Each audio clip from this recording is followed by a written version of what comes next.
ذلك بأن الله لم يكن مغيرا نعمة.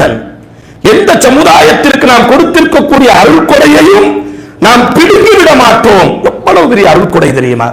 இஸ்லாமிய வரலாற்றில், இஸ்லாமிய வரலாறை படித்தவர்களுக்கு எல்லாம் தெரியும் அல்லவா, முஸ்லிம்களுடைய கண்ணியம் என்பது எவ்வளவு உயர்வாக. உமர் இப்னு அப்துல் அஜீஸ் ரஹ்மத்துல்லாஹி அலைஹி சில காலங்கள் வறுமை என்பது ஒட்டுமொத்த இஸ்லாமிய உலகத்தை விட்டு ஒழிக்கப்பட்டிருந்தது. வரலாற்றில் இப்படியும் கூட சில தகவல்கள் சொல்லப்படும். முஸ்லிம்களினுடைய கண்ணியம் என்பது ஹாரூன் ரஷீத் சொல்வாராம், அப்பாசியாக்களினுடைய 4வது ஆட்சியாளர், இன்துரிமின வானமே, வானத்தை பார்த்து சொல்வாராம் சில நேரங்கள்ல, வானமே நீ மழையை பொழியவை, இங்க பொழிஞ்சாலும் சரி, நீ எங்க பொழிஞ்சாலும் சரி, எங்க பொழிந்தாலும் பொழியும் நிலங்கள் எல்லாம் எங்கள் நிலங்கள் தான், அது விளையக்கூடிய அத்தனையும் எங்களுக்கு சொந்தமானதுதான். அவ்வளவு மிகப்பெரிய கண்ணியத்தை, அவ்வளவு மிகப்பெரிய பலத்தை அல்லாஹ் ரப்புல் ஆலமீன் முஸ்லிம் உம்மத்திற்கு கொடுத்தான் அல்லவா. அதைத்தான் அல்லாஹ் பதிவு செய்கிறான், ذلك بأن الله لم يكن مغيرا نعمة.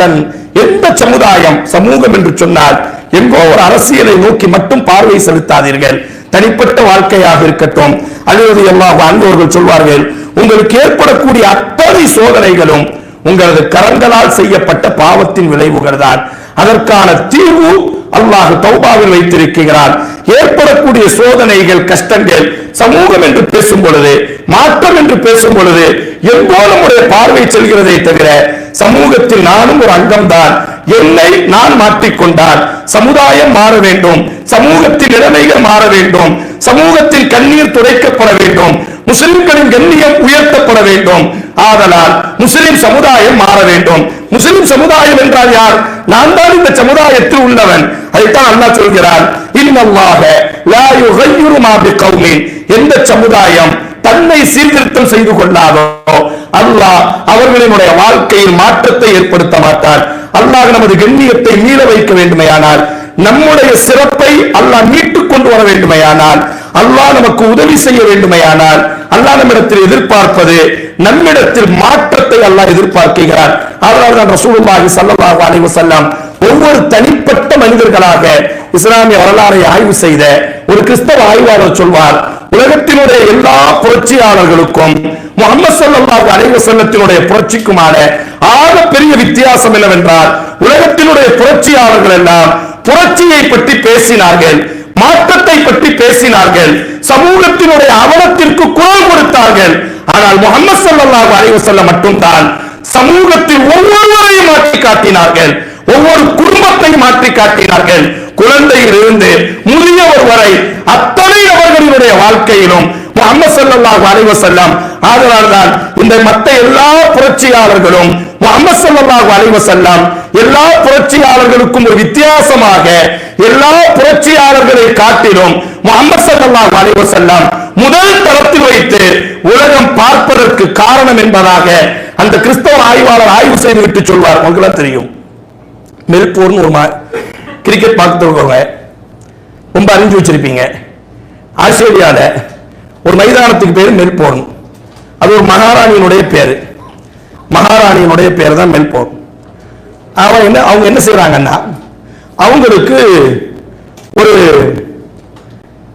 ஆளுநர், மிகப்பெரிய அறிவுஜீவி, அவங்கள்ட்ட கேட்கிறாங்க, ராணி கேட்கிறாங்க, பெரிய வரலாற்றை எல்லாம் கரைச்சு கொடுத்திருக்கீங்கல்ல, ரொம்ப உங்களை ஆச்சரியப்படுத்தி ஒரு வரலாறு ஏதாச்சும் இருக்கா அப்படின்னு கேட்கிறாங்க. மெல்போர்ன் அப்படின்னு சொல்லக்கூடியவங்க. அப்ப அந்த சொல்கிறார், நான் ரொம்ப வரலாறு உலகத்தை படிச்சிருக்கிறேன், எனக்கு ரொம்ப ஆச்சரியத்தை, மிகப்பெரிய அளவுக்கு என்னை மூக்கின் மீது விரல் வைக்கக்கூடிய அளவிற்கு நான் ஆச்சரியப்பட்ட ஒரு வரலாறு. உலக மாந்தர்களால் 5ஆம் நூற்றாண்டில் இவர்கள் எல்லாம் மனிதர்களே அல்ல என்று ஒதுக்கி வைக்கப்பட்ட ஒரு சமூகம். பாலைவனத்தில் தான் ரோம் பக்கத்தில் இருந்தது, பாரசீகம் பக்கத்தில் தான் இருந்தது. ஆனால் இவர்களின் பக்கம் அவர்கள் தலை வைத்து கூட படுக்கவில்லை. 2 காரணம்.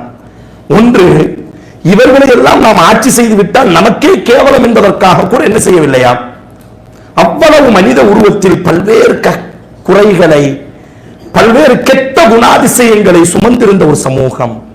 மழை பொழியாவிட்டால் மாட்டின் ஒட்டகத்தினுடைய வாலில் தீயை பற்றி கொண்டு இப்னு கஸீர் சொல்வார்கள் ஐயாமுல் ஜாஹிலிய்யாவில், குர்ஆன்ல சூரா நிசாவில் அல்லாஹ் சொல்வான், நாம் தகப்பன் மனம் முடித்தவர்கள் நமக்கெல்லாம் தாய் அல்லவா, என்னை பெற்றவங்களும் எனக்கு தாய், எங்க வாப்பா 2வது மனம் முடிச்சிருக்கிறாங்கன்னா அவங்களும் எனக்கு தாய் தானே.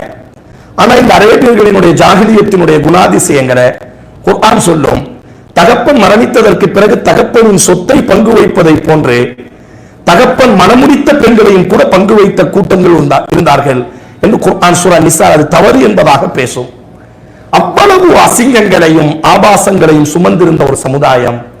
அந்த மெல்போர்ன் சொல்வார், அதாவது இவ்வளவு அசிங்கமான நாகரீகம் என்றால் என்னவென்றே தெரியாத ஒரு சமூகத்தில் 5ஆம் நூற்றாண்டில் பாலைவனத்தினுடைய புழுதிகளுக்கு மத்தியில் ஒரு கதிரவனை போன்று ஒருவர் உதயமானார். அதற்கு பிறகு அந்த சமூகத்தினுடைய வரலாறு என்பது ரோம் பாரசீகம் எல்லாம் அவர்களினுடைய காலிலே விழுந்து விட்டது. உலகத்தில் அவர்கள்தான் அவர்களுக்கு நிகரானவர்கள் என்று யாருமே இல்லை. இது ஏதோ உணர்வுகளுக்காக உணர்ச்சிகளுக்காக அல்ல. முஸ்லிம்களினுடைய நிலப்பரப்புகளை எல்லாம் ஒரு காலத்தில் நீங்கள் ஆய்வு செய்து பாருங்கள். அவர் சொல்றாரு, அவ்வளவு மட்டமானவர்களாக இருந்தவர்கள் ஒரு நூற்றாண்டு கடப்பதற்குள்ளாக உலகத்தினுடைய அத்தனை கண்டங்களுக்குள்ளாக மனிதர்கள் வாழ்ந்த ஆசிய கண்டம், ஆப்பிரிக்க கண்டம், ஐரோப்பிய கண்டம், இந்த 3 கண்டத்திற்குள்ளாக வியாபித்து விட்டார்கள். உலகத்தினுடைய பெரும் நிலப்பரப்புகள் எல்லாம் அவர்கள் காலில் வீழ்ந்து விட்டது. அது பிறகு சொல்வார், ஆனால் அதே சமூகம்தான் இன்றைக்கு உலகத்தில் எங்கே போனார்கள் என்று கூட எனக்கு தெரியவில்லை, செல்லும் இடமெல்லாம் அவமானத்தை சந்தித்துக் கொண்டிருக்கிறார்கள். ஆமாப்பா கேட்பா, இதுக்கு ஒரு மாற்றம் என்ன இருக்கிறது, இதற்கு ஒரு தீர்வு என்ன இருக்கிறது? மீண்டும் அந்த சமுதாயம் அந்த முஹம்மது ஸல்லல்லாஹு அலைஹி வஸல்லத்தினுடைய ஷரியத்தின் பால் தங்களை இணைத்துக் கொள்ளும் பொழுது, அந்த முஹம்மது ஸல்லல்லாஹு அலைஹி வஸல்லத்தினுடைய அந்த மார்க்கத்தின் பால் தங்களை மீட்டெடுக்கும் பொழுது அவர்களை தோற்கடிப்பதற்கு யாராலும் முடியாது என்பதாக அந்த உயர்ந்த அந்த ஆசிரியர், வரலாற்று ஆசிரியர் ஒரு ராணிக்கு பாடம் நடத்துகிறார் என்று சொன்னால் அதைத்தான் அல்லாஹ் பதிவு செய்கிறான். இன்னல்லாஹ லா யுகையிரு மா பிகௌமின், இந்த சமகாலத்தில் இஸ்லாத்திற்காக நீங்களும் நானும் செய்யக்கூடிய ஆக பெரிய ஒரு உதவி எதுவாக இருக்குமையானால் மார்க்கத்தை நமது வாழ்க்கையில் சுமந்து நடப்பது, கொள்கை ரீதியாக, பண்பு ரீதியாக, இபாதத்து ரீதியாக, சக மனிதர்களோடு பழகக்கூடிய ரீதியாக. சமகாலத்தில் மார்க்கம் என்பது ஐரோப்பியர்களை போன்று ஆலயத்திற்குள்ளாக மட்டும் மார்க்கம். சமகாலத்தில் மார்க்கம் என்பது ஐரோப்பியர்களை போன்று சடங்குகளுக்கும் சம்பிரதாயத்திற்கும் மட்டும் மார்க்கம். ஆனால் இஸ்லாம் என்பது நம்முடைய வாழ்வியல் வழிகாட்டி. நான் எதை பார்க்க வேண்டும், நான் என்ன பேச வேண்டும், நான் எப்படி நடக்க வேண்டும், சக மனிதர்களோடு நான் எப்படி உறவாட வேண்டும், சக மனிதர்களோடு என்னுடைய பயணங்களை நாம் எப்படி அமைத்துக் கொள்ள வேண்டும், எனது வியாபாரத்தை எப்படி நாம் அமைத்துக் கொள்ள வேண்டும்.